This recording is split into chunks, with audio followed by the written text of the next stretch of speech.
Hi guys, my name's Charlie. I'm one half of Braeside Brewing Company down in Mordialloc in the southeast of Melbourne. We opened in November. We are predominantly a brew pub. A month ago, we decided to start venturing out to pubs and other venues to try and get our product in there. But obviously, the Corona thing has changed our direction. We're going to talk through today a little bit about that. So yeah, I'm Caleb from Spark, project manager there, handling installation and commissioning of our equipment. So yeah, Charlie, what impact has Corona had on your business so far? Yeah, I mean, look, we shut our doors on Sunday, and being a restaurant, that was where 95% of our business was coming from. People walking through our door. So obviously that's hurt us dramatically. We've had a bit of a system in place from about 3 weeks ago. We decided to venture down the package route. So we have made that decision. We've finished our labels and production will hopefully, depending on any delays, will be the 20th of next month. So we can sort of get out there and do things with that. And we've also changed our business model to be a delivery and takeaway service, as we do have a big pizza oven here. And we have a full-time employee as a pizza chef. So we want to utilize him while he's still available. Excellent. So that'd be like a takeaway. People drive in and pick up and take away, or are you going to do deliveries as well? So we really want to focus on being a delivery sort of business. The chance when people coming in, we don't want to create a bit of congestion in the front of our driveway. We've also set up a little bit of a pizza and beer kind of delivery service, so growlers from our taps. We've also roped in 5 breweries from the local area as well. Because we don't do package, we're offering those as a substitute than our growlers. So will you physically be doing the deliveries, or are you outsourcing that to existing we're delivering try and companies? Do it ourselves. Okay. We have myself, my assistant brewer, and the owners as well. So we have potentially 4 people that can do deliveries. The other half of Braeside Brewing had a baby on Sunday, so it's a pretty trying time for him. But we need to do something quickly. Yeah, geez, lots to adjust to. Yeah. What about your beers, especially? They're not in cans at the moment, but Are you offering growlers or other forms of takeaway packaging? Yeah, we're lucky enough. We've accumulated growlers from a previous business that we both worked for. So we have growlers and squealers available.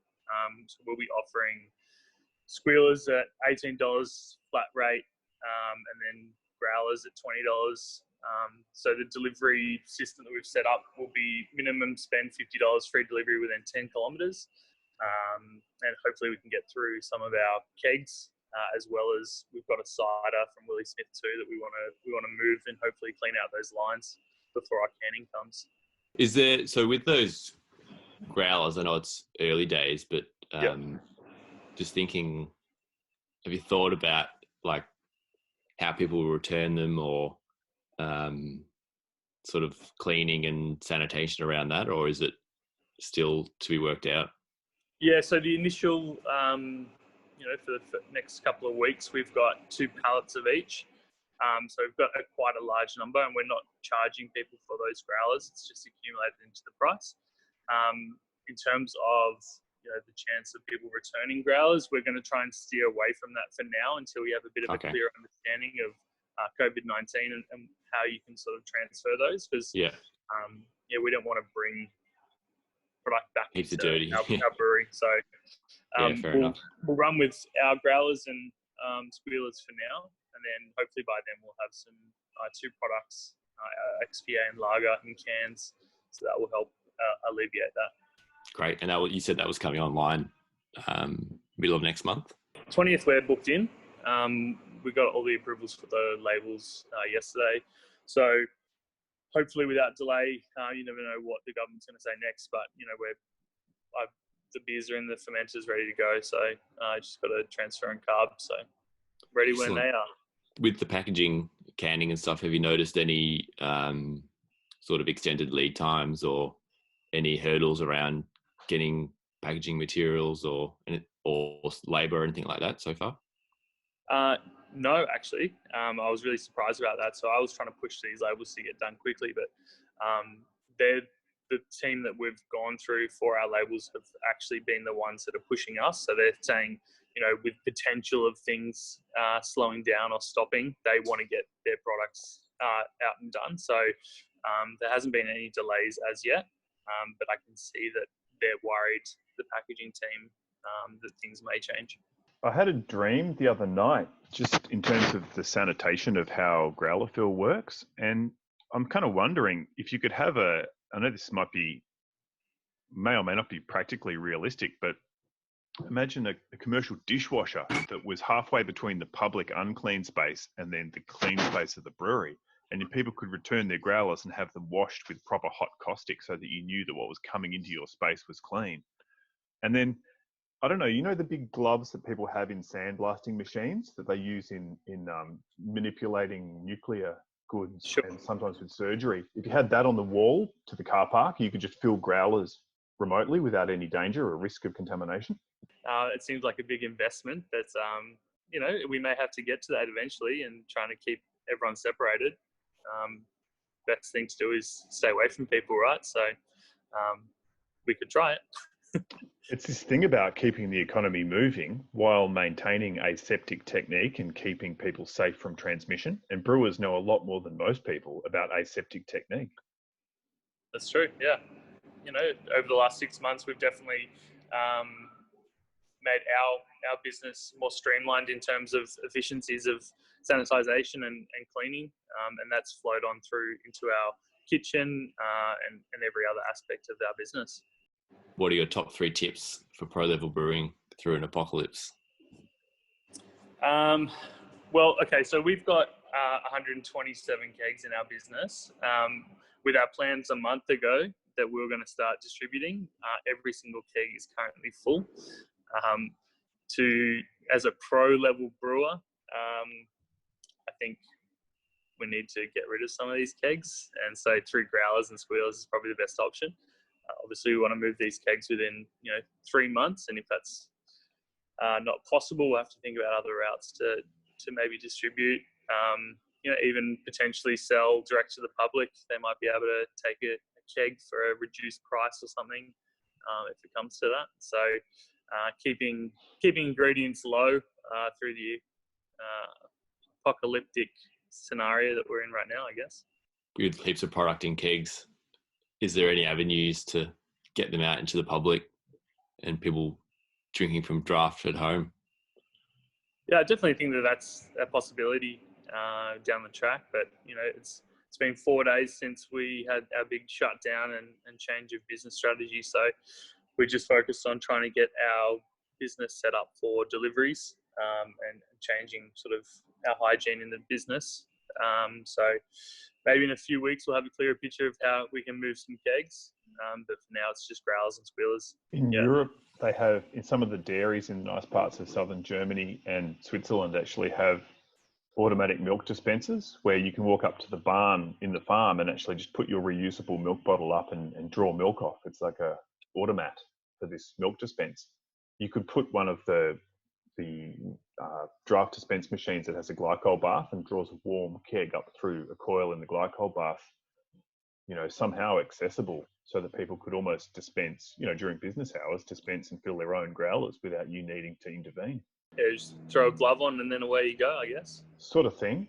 Yeah. Caleb, we need to draw up a set of jockey box plans for download from our website so that people can build as long as they can find a CO2 bottle, they can build a jockey box for self-dispense at home. Yeah, good idea.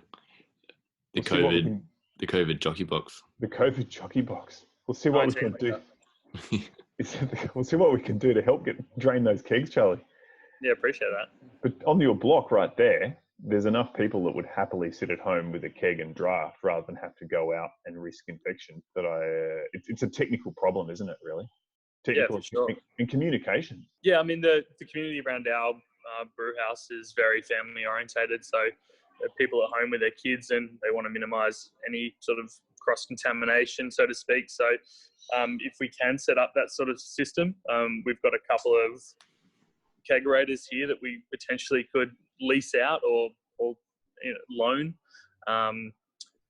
There's so many avenues that we can sort of make positive out of this situation. Thinking of everyone stuck at home trying to drink beer and possibly making beer, have you got any favorite recipes that you'd be happy to share for people brewing at home? Well, I do want to touch on one other thing before we talk about this. If you are stuck at home and you're drinking lots of beer, what you need to do is really take your time with your stash. I've got probably 35 bottles of beer that you want to drink with a friend and experience that beer. So just do what you can to avoid that. And the way you can do that is by brewing your own beer, some sort of sessionable stuff, and save that, really unique and one-off beers that are maybe set up on your shelf that you plan to have on your special day. I've definitely tapped a couple of beers that I probably shouldn't have in the last week. Delicious, but there was no one at home to share it with, so different story, I guess. Yeah, it's not quite the same via webinar, is it? No, definitely not. Have you done any? You can explain the flavours. We've tried 10 a.m. group coffee meetings. Have you tried any 6 p.m. knockoff beer webinar sessions? No, but I was actually thinking about maybe we should do like a happy hour sort of beer thing. That's a good idea. Yeah, get people, social and around. So do an online tasting or something. Yeah, exactly. Yeah. The social connection's really important for your strength of your immune system. Yeah, definitely. Psychological thing. And then going back to a recipe, I can definitely share with you guys a recipe that I've been working on for a while. I've been tweaking it slowly, so I can probably share my New England IPA, the mango vanilla one that I'm working on. So there's a few extra levels that I want to get to for commercial use, but it's drinking really well for a homebrew. So I'll share that with you after this interview. Great, thanks. We'll put it in the show notes for download.